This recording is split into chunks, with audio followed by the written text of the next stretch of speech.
Hello, everybody. This is Mr. Gonzalez, and in this lesson, we're going to be looking at the United States during the first 15 years after the end of World War II. This is going to include the cultural trends of the late 1940s and 1950s, the beginning of the Cold War, and the early years of the African American Civil Rights Movement. Once World War II ended in September 1945, one of the primary concerns of the American government was the question of demobilization. How were we going to bring all these American soldiers back home and integrate them back into civilian society? Now, this was a troubling question for a couple of reasons. One, it was not clear that there was going to be enough jobs available for all of these returning troops. So, how were they supposed to support themselves once they returned home? Two, there was the question of soldiers who were psychologically damaged by the war, suffering from what we now know as post-traumatic stress disorder. How was the government going to handle these cases? Well, many of these questions were dealt with in a law that was signed by President Roosevelt in 1944, a full year before the war ended, and this law was the GI Bill, or as it's sometimes called, the GI Bill of Rights. And it offered a series of benefits to any American soldier who had received an honorable discharge. And these included paid college tuition. So for any soldier who came home from the war and wanted to continue his education, the government was willing to pay for his classes. And it also offered up to 1 year of unemployment compensation. So, as I said earlier, you had a very large number of troops that were coming home at once. You had 12 million soldiers in the armed forces when the war ended. Within 2 years, that number had shrunk to 1.5 million. So, over a 2 year period, you had around 10.5 million soldiers that were coming home, and there simply was not enough jobs to support them all. So, the government was willing to provide them with unemployment compensation for at least the first year after they came home to support them until they were able to find a job. Another benefit that I did not include in my list was low interest payments. So, if these soldiers decided they wanted to buy a home once they returned to the United States, this made it much easier to buy a house. It made it much easier to get a loan from the bank. Very quickly, I want to take a look at President Truman's Fair Deal. This was supposed to be a continuation of FDR's New Deal. Now, as you'll remember, the New Deal was President Roosevelt's programs to help pull the United States out of the Great Depression. Now, President Roosevelt had died toward the end of World War II. He died in April 1945, and he was succeeded by his vice president, Harry S. Truman. And Truman was trying to keep the United States from entering an economic recession. It's important to remember that World War II actually ended the Great Depression. Once the U.S. entered the war, there was no shortage of employment opportunities. You could join the military, you could go to work in a factory to help make airplanes and tanks. And once the war ended, many of those jobs started to go away. You had men leaving the military. Factories were reducing the amount of production that they were engaged in. So, part of the reason for the Fair Deal was to try to keep the United States from slipping into economic recession. And part of this was a federal minimum wage. So, this is something that we still have today. And essentially, the federal government said that companies and businesses could not pay their workers below a certain set amount of money. The Fair Deal also added certain benefits to Social Security. Social Security was one of FDR's New Deal programs, which offered unemployment insurance for anyone who lost their job and also offered retirement insurance. So, this is part of Truman's efforts to keep the United States from slipping back into economic hard times. Now, as I said earlier, you have a very large number of American soldiers who are coming back home at the end of the war, and many of them want to get married, buy a home, and start a family. And this is going to contribute to the rise of the suburbs. These small communities located on the edge of larger cities. Now, during World War II, less than half of all Americans had actually owned a home.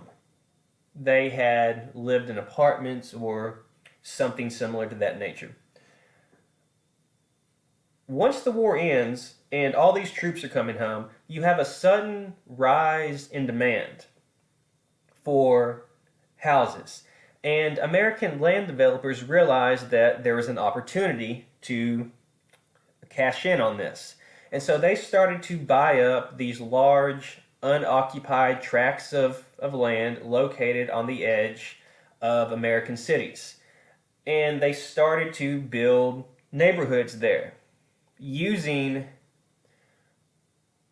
homes that were shipped in with plumbing and wiring already completed. So these houses were very easy to assemble very quickly.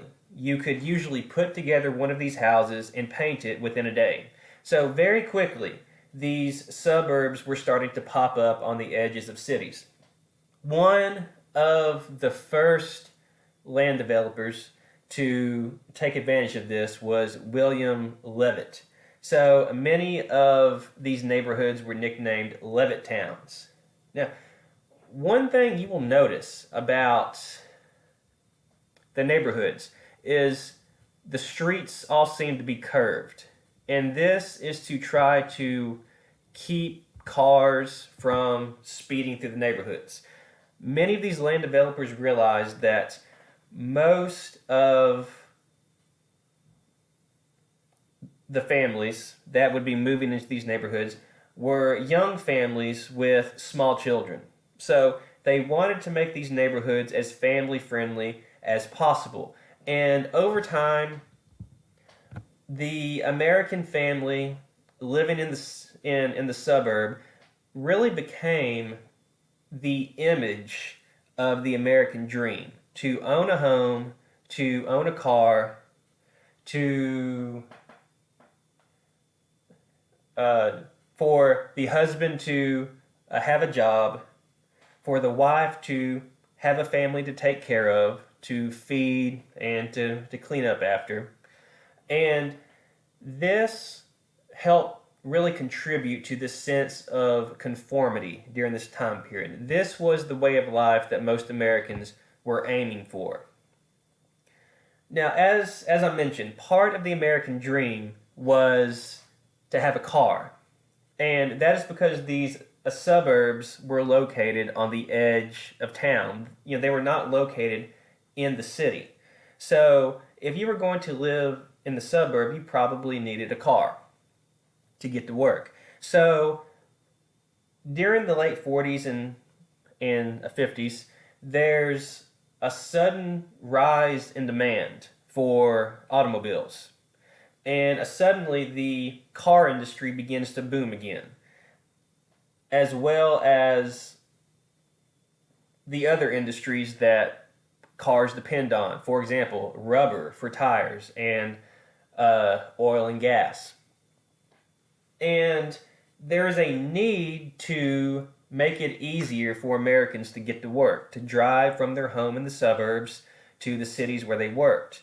And so this is going to lead to the Interstate Highway Act in 1956.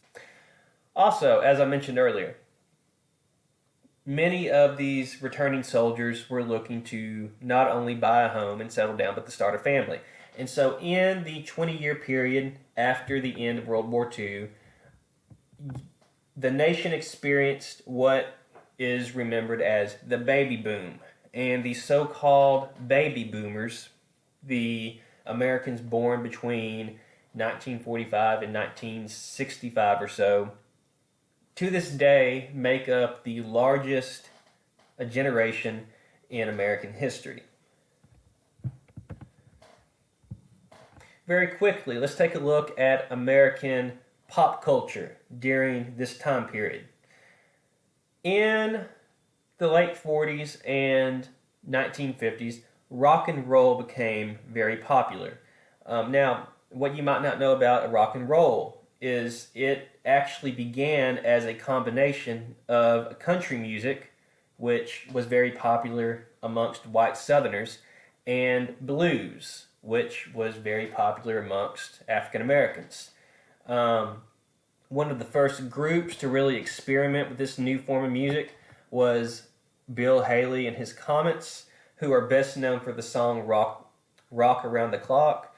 And what made rock and roll so popular was its theme of rebelliousness. This made it very popular amongst young Americans, especially these baby boomers who were coming of age during this time period. Probably the best known rock and roller from this time period is Elvis Presley, and who is pictured on the right.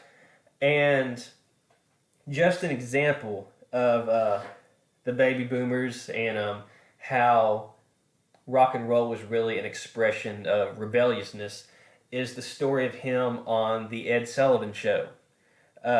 His performance style was considered highly inappropriate at the time. He would get on stage and he would shake his hips as he sang. In today's time, nobody would think twice about it, but it was considered highly inappropriate at the time. So whenever he showed up on the Ed Sullivan Show, the cameraman only filmed him from the waist up. So they felt like they were making it more family friendly that way and not showing him shaking his hips.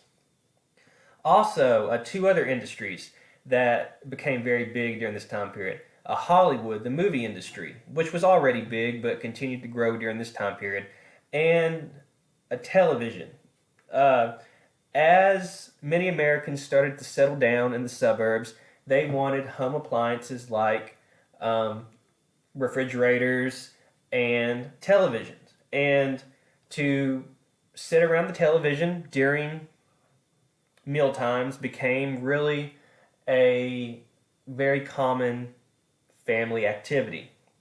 And TV shows such as Leave It to Beaver and A Father Knows Best became very popular. Another example of a very popular TV show from this time period was As the World Turns. And President Eisenhower and his wife were such big fans of the show that his wife could not stand to ever miss an episode. And of course, this is the time period before DVR. So if she ever knew that she was going to miss an episode of As the World Turns, she would actually assign a Secret Service agent to watch the show for her and take notes so that she would stay caught up with the storyline.